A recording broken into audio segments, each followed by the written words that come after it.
Really a very remarkable song. It's one that I love to listen to as much as sing. There's just something about the melodies in that song, the harmonies, the way it goes into that one phrase, to all generations or throughout all generations. I mean, think about that. That's a really big statement to make. Mary makes it in this passage in her response to the angel Gabriel's message to her, where she says, "From now on all generations will call me blessed." From her life forward, all generations are going to call her blessed. People are going to know that God's mercy extends to those who fear him from generation to generation. There are not a lot of things that go from generation to generation that make it a whole lot more than maybe 5 or 6. That's pretty long to have like a 6th generation farm. But think about what the things that we celebrate during a calendar year, let's say, that go from generation to generation, often are kind of linked to our nation and our history. When you think about our Independence Day, July 4th, or Memorial Day, or Labor Day, Thanksgiving. I mean, even that is kind of tied into the story of how this country came to be. But that really isn't that long when we think about, today we're remembering Mary's words. There's something about this that goes so much deeper than any kind of national pride or a narrative about how we got here. It goes beyond national boundaries, and it goes beyond 3 or 4 generations of history. I think what part of this is naming is that there are questions that every single generation has to face, generation after generation. How did we get here? What's our purpose? What are we supposed to be doing? How do we make meaning out of this life? Was there some kind of a higher being that brought all this into play? And if so, if there is some sort of higher power or God, is that God still interacting with us? Is God still here? Is there anything beyond death? Those are questions every generation wrestles with. And Mary's song, her response, captures the essence of those questions. It doesn't come clearly to her at first. When Gabriel appears to her and tells her that she's going to become pregnant, she's incredulous. She cannot believe it. That's not even possible. There's no way she could be pregnant. She's never been with any man. She's never had sex with anyone. She's a virgin. Gabriel, how? How is this even possible? And Gabriel assures her that this child is going to be conceived through the power of the Most High God coming upon her, and this child will be the very Son of God.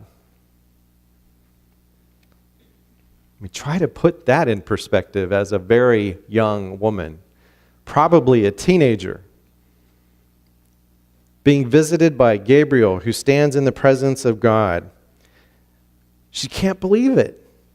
But then Gabriel goes on and says, "Mary, as hard as this is to believe, perhaps this will help. You know your aged cousin Elizabeth? She's already in her 6th month of pregnancy. That might seem impossible to you too." Then Gabriel says, "But Mary, with God, nothing is impossible." Mary then seems to make this switch to where she begins to embrace and feels the reality of God's presence, as though God is with her. So much with her, in front of her, behind her, below her, above her, that God is leading her. She seems to understand that reality that's really hard to even begin to comprehend. She says in the beginning of her song that her soul glorifies the Lord, and that her spirit is so animated, she just burst into this song. This is the kind of thing that, that thing that puts the spring in your step, whatever it is. You can have those moments in any day where all of a sudden your spirit is enlivened and you just find energy. You're just alive. And that's where she is at this point, probably alive more than she has ever been in her life. And it's ridiculous. It's absolutely ridiculous. Not just for Mary, but also for Elizabeth. To think that, for one thing, an old woman is going to get pregnant, conceive, and carry a child to term, that's unbelievable enough. But then for Mary to become pregnant from the power of the Holy Spirit. That sounds like fake news. Been hearing a lot about fake news lately. People putting stories out there that aren't necessarily true, that if you keep telling it loud enough and long enough, people begin to assume it is the truth and won't even listen to other facts that would counter it. This was ridiculous enough to be fake news. Think about the words that came to Zechariah. When Gabriel came to him, he could not believe that there was any way that his wife, Elizabeth, could ever become pregnant. His words weren't, in some ways, maybe they're not very kind. It just says, if you read the King James anyway, it says that, I am old and my wife is well stricken in years. Now, if you ever wonder how to answer the question, well, do you mind if I ask how old are you? You could say, I am well struck. But the meaning of what Zechariah is saying is it's like being on the journey way down the road. It's sort of like, okay, Gabriel, let me point this out to you that if Zechariah, if I and Elizabeth are going to have a child, it has to happen sort of between here and here. And so when we get down to the journey to this point, menopause was a long time ago maybe. I don't know what all was going on for Elizabeth, but, it needed to be here and here. And Zechariah is saying, Gabriel, we are way, way down here. It's not possible. And you know how that turned out. That Gabriel then delivered a message to Zechariah. Because you didn't believe me, you're going to think about this. For the whole pregnancy, you won't be able to speak. And even Elizabeth herself, when she does find out that she is expecting, goes into hiding. It's interesting that this all goes quiet then until Mary's experience. Then it's like all of a sudden when Mary and Elizabeth connect with each other, Elizabeth's baby leaps in her womb. Again, that spirit that is just so excited for what is happening, for what is going on. And the joy that was shared between them is just really indescribable. There is something big happening. Something really ridiculous happening. I mean, they must have just looked at each other to think, me, an old woman, and I'm expecting a child, and you, what are you, 14 or 15, and here you are, a young single mother. I mean, how ridiculous. I can't imagine if we would have a church council meeting and we had the authority to say, who should we get from, that community who could carry the Son of God, and we get to make that decision. I mean, neither one of these women are going to be on the list. I really don't think so. But this is what God was doing, and in a way showing the ridiculous nature and how far-reaching God's mercy is. I mean, it's amazing. The opposites that are coming together, that happen and become a reality that generations are going to talk about. Well, here we are. How long has it been? 2,000 years? And we're still talking about it. This was a big deal. Let me give you a quick reminder of where, like the song that we sang, that, it's a piece of music that is really taken from Mary's song, the Magnificat.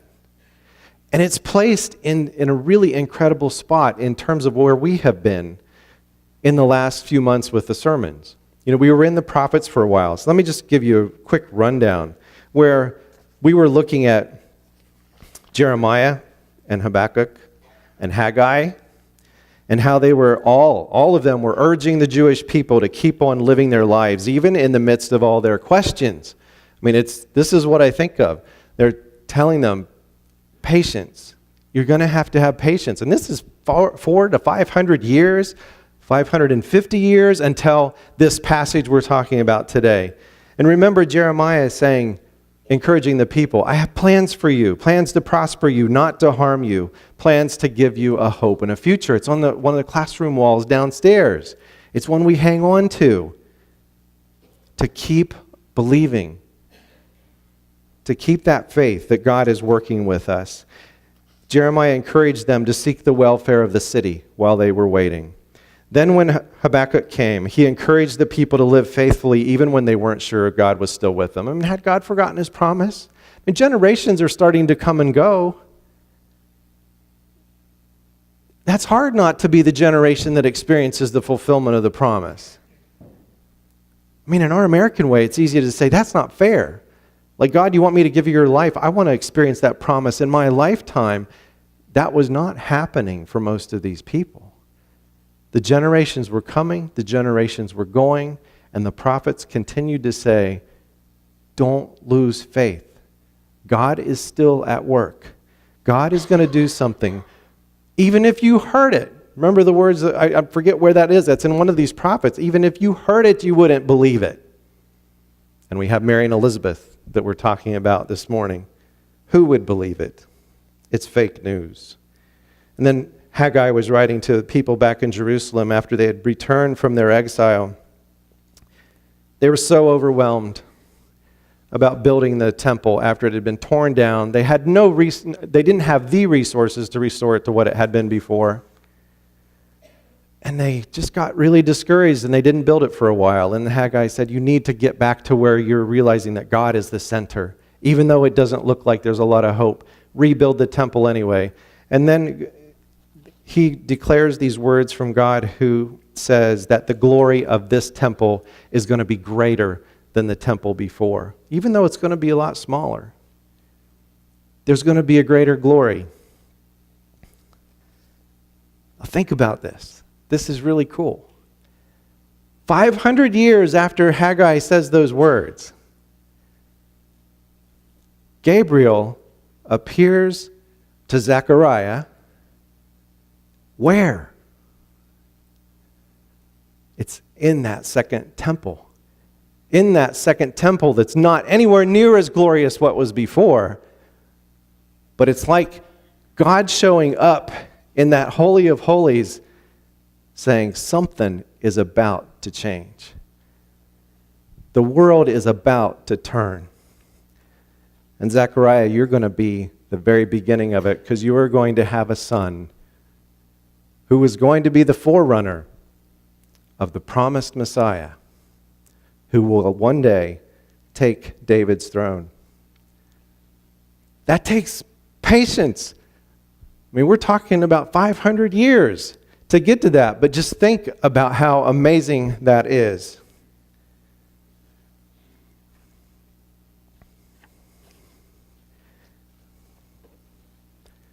Jesus said in Matthew chapter 13, he said, "Blessed are your eyes because you see, and your ears because they hear.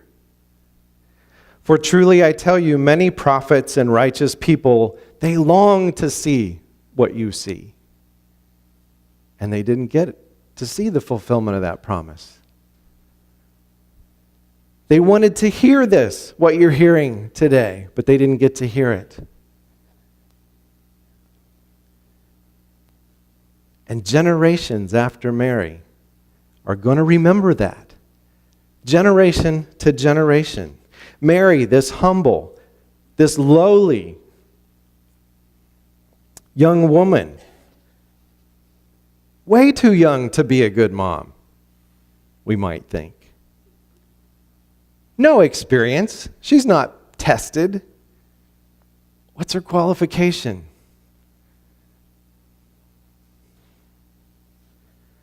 Perhaps it's her spirit.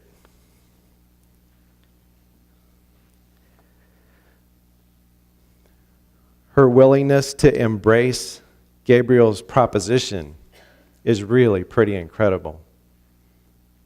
If you think about all that's going on for the Jewish people at this time, where they were at politically, with Rome still ruling them, and here comes this promise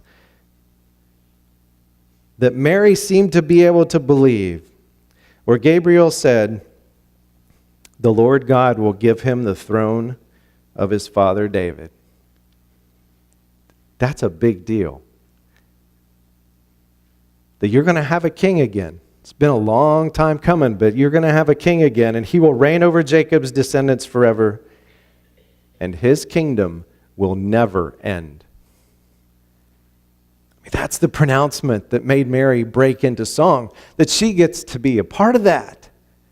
She gets to be the one, however much she could understand of it, to carry this child, even though it was going to be a tough choice. How many of us would believe a young woman's story that said, "I'm pregnant and it's from God"? You know she would have dealt with a lot of stares. You know, most likely she would have been thinking Joseph is not going to stick with her. He could easily divorce her. They weren't married, but their engagement was as binding as marriage, and you had to have a divorce document to break it, which we know Joseph was going to do.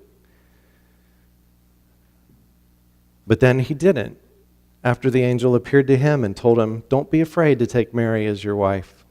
Yeah, she's pregnant, but it's not some other guy.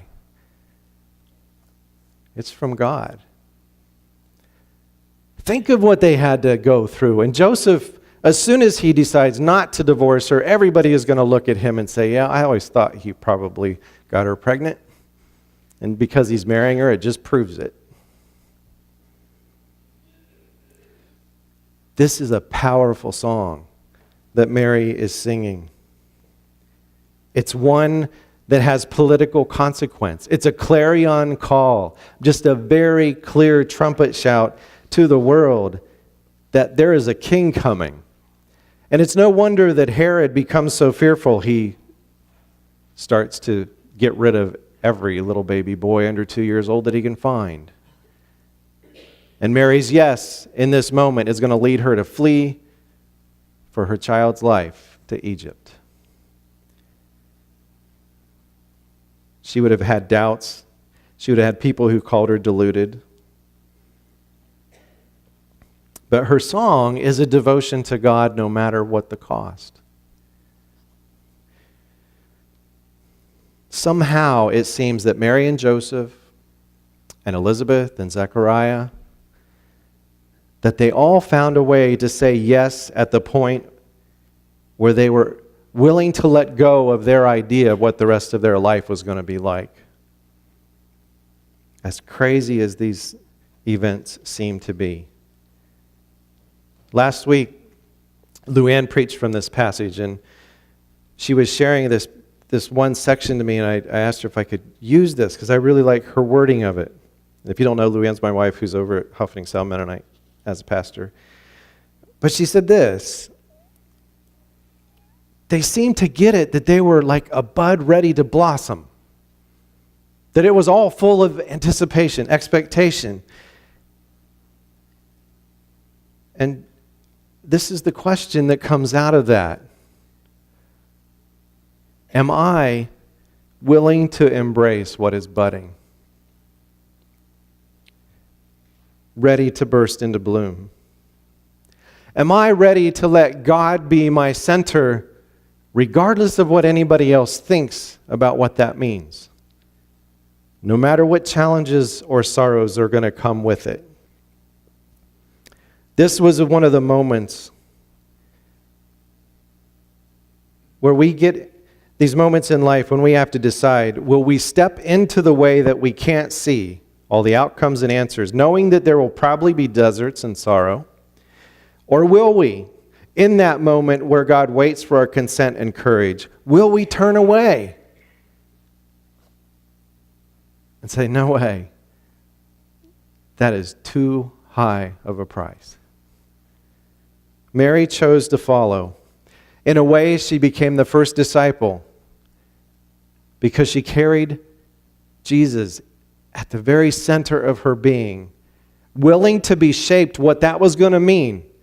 She was going to be forever linked to her son in the joys and the sorrow and the pain of the childbirth, of giving birth to Jesus, would be nothing compared to the pain of seeing him rejected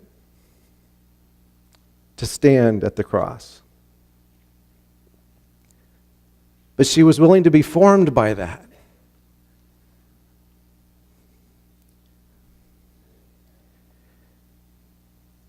Mary, I think, struggles some with just exactly what does it mean that I'm the favored one?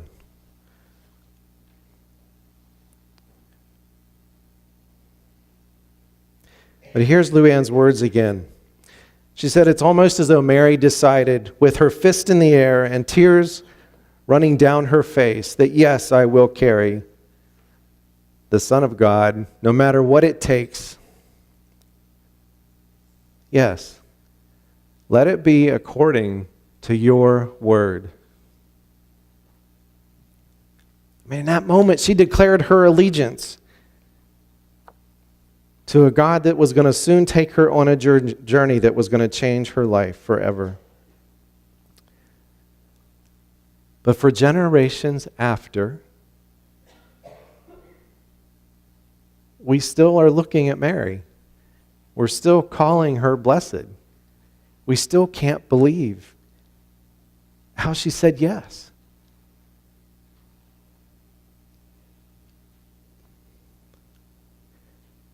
She answers those bigger questions. That there is a God in the universe. That God is still active in our lives. That there's a higher power.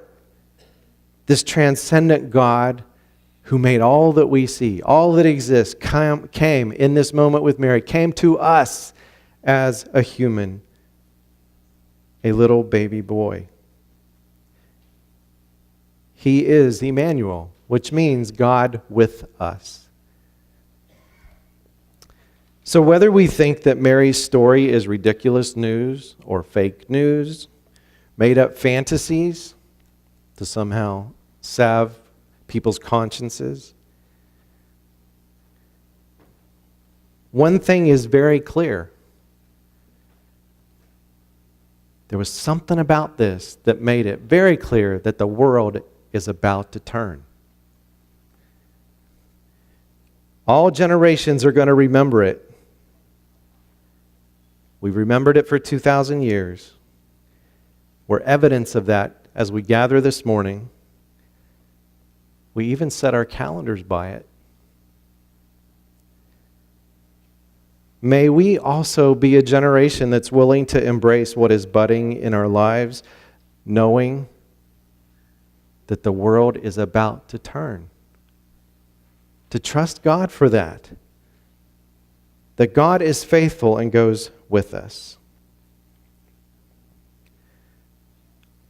So would you stand together? We're going to close the service this morning with this canticle of the turning, or the song, My Soul Cries Out, which is another musical rendition of the Magnificat, of Mary's song. Just think of that commitment, that way in which she said, yes, may it be according to your word.